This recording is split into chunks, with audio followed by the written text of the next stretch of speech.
പ്രാർത്ഥിക്കുകയും ദൈവസന്നിധിയിൽ കരയുകയും ചെയ്യുന്ന ഏതൊരു വ്യക്തിയെയും ദൈവം ഓർക്കുന്നു. 1 ശമൂവേലിൻ്റെ പുസ്തകം 1-ാം അധ്യായം അതിൻ്റെ 19-ാം വാക്യം. യഹോവ ഹന്നയെ ഓർത്തു. 20-ാം വാക്യം. 1 ആണ്ട് കഴിഞ്ഞിട്ട് ഹന്ന ഗർഭം ധരിച്ചൊരു മകനെ പ്രസവിച്ചു. ഞാൻ അവനെ യഹോവയോട് അപേക്ഷിച്ചു വാങ്ങി എന്ന് പറഞ്ഞ് ശമൂവേൽ എന്ന് പേരിട്ടു. അതെ, ശമൂവേലിന് വേണ്ടി ദൈവസന്നിധിയിൽ ഹന്ന കരഞ്ഞ് പ്രാർത്ഥിക്കുന്നു. 1 ശമൂവേലിൻ്റെ പുസ്തകം 1-ാം അധ്യായം അതിൻ്റെ 11-ാം വാക്യം. സൈന്യങ്ങളുടെ യഹോവേ, അടിയൻ്റെ സങ്കടം നോക്കി അടിയനെ ഓർക്കുകയും അടിയനെ മറക്കാതെ ഒരു പുരുഷ സന്താനത്തെ നൽകുകയും ചെയ്താൽ അടിയൻ അവനെ ജീവപര്യന്തം യഹോവയ്ക്ക് കൊടുക്കും. അതെ, ദൈവസന്നിധിയിൽ സമർപ്പിച്ച് പ്രാർത്ഥിക്കുമ്പോൾ ദൈവം മറുപടി നൽകുന്നതായി നമുക്ക് കാണുവാൻ കഴിയുന്നു.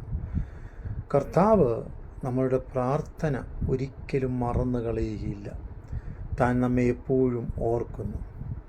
അതെ, ശമൂവേലിൻ്റെ പുസ്തകത്തിൽ നാം വായിച്ചു, ഒരു പുരുഷ പ്രജയെ ദാനമായി നൽകണം, അടിയൻ്റെ സങ്കടം കേൾക്കണം.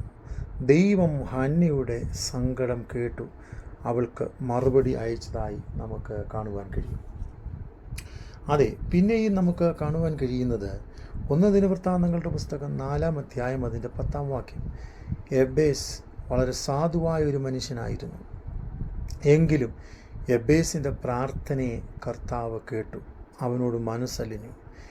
യബ്ബേസിനെ അനുഗ്രഹിച്ചു. അവൻ തൻ്റെ സഹോദരന്മാരെക്കാൾ ഏറ്റവും മാന്യനായി തീർന്നു.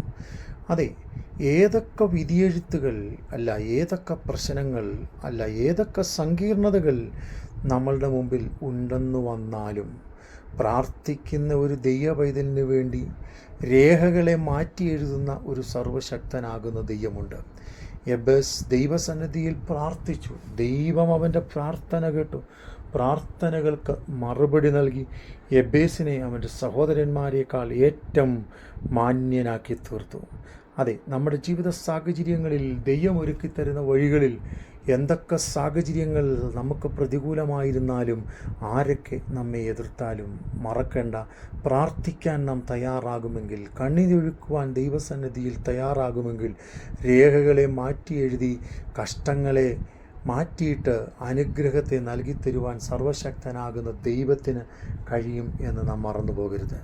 55-ാം സങ്കീർത്തനം അതിൻ്റെ 17-ാം വാക്യം വായിക്കുമ്പോൾ, ഞാൻ വൈകുന്നേരത്തും കാലത്തും ഉച്ചയ്ക്കും സങ്കടം ബോധിപ്പിച്ച് കരയും, അവൻ എൻ്റെ പ്രാർത്ഥന കേൾക്കും. പിന്നെയും ദാനിയേലിൻ്റെ പ്രവചനത്തിൽ നമുക്ക് കാണുവാൻ കഴിയുന്നത്, ദാനിയേൽ രാവിലെയും ഉച്ചയ്ക്കും വൈകിട്ടും സങ്കടം ബോധിപ്പിച്ച് ദൈവത്തോട് കരഞ്ഞു. സങ്കീർത്തനക്കാരനും അതുപോലെ ദൈവസന്നിധിയിൽ സങ്കടം ബോധിപ്പിച്ച് കരയുവാനിടയായി തീർന്നു. അതെ, സങ്കടം ബോധിപ്പിച്ച് കരയുന്ന ഒരു ദൈവപൈതലിനോടുള്ള ബന്ധത്തിൽ ദൈവം പ്രവർത്തിപ്പാൻ ശക്തനാണ്. അതുകൊണ്ടാണ് ദൈവവചനം ഇങ്ങനെ പറയുന്നത്, രാപകൽ തന്നോട് നിലവിളിക്കുന്ന തൻ്റെ വൃതന്മാർക്ക് വേണ്ടി എഴുന്നേറ്റ് പ്രതിക്രിയ നടത്തുന്ന ഒരു ദൈവം ഇന്നും ജീവിക്കുന്നു. അതുകൊണ്ട് കണ്ണുനീരിനെ മറികടന്നു പോകാതെ നമ്മുടെ ജീവിത വിഷയങ്ങളിൽ നമുക്ക് വേണ്ടി അത്ഭുതം ചെയ്യുന്ന ഒരു ദൈവം ജീവിച്ചിരിപ്പുണ്ടെന്നുള്ള തിരിച്ചറിവോടെ ദൈവസന്നിധിയിൽ മടിയില്ലാതെ പ്രാർത്ഥിക്കാം.